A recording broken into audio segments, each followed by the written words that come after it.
গ্রামের মসজিদের পাশে হাঁটছিল হাসানাত, বয়স 12 বছর, কৌতূহল ভরা মন।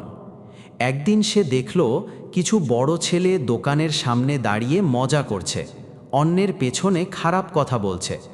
হাসানাতও পাশে গিয়ে দাঁড়ালো।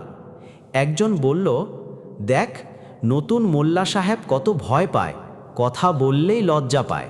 সবাই হেসে উঠল। হাসানাতও একটু হাসল। ঠিক তখনই মোল্লা সাহেব পাশ দিয়ে যাচ্ছিলেন। তিনি বললেন, বাবা হাসানাত, লজ্জা দুর্বলতা নয়, এটা ঈমানের শাখা। বিকেলে হাসানাত জিজ্ঞেস করল, হুজুর, লজ্জা কি সত্যিই ঈমানের অংশ?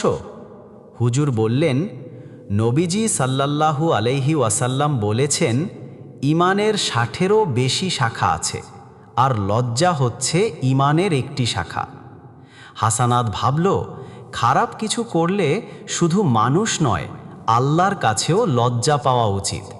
সেদিন থেকে সে প্রতিজ্ঞা করল, অন্যের ভুলে হাসবে না, খারাপ কিছু বলবে না, আর লজ্জা তাকে সঠিক পথে রাখবে। আসল কথা হচ্ছে, লজ্জা দুর্বলতা নয়, বরং মুমিনের সৌন্দর্য। যে লজ্জাশীল সে পাপ থেকে দূরে থাকে, এটাই প্রকৃত ঈমান।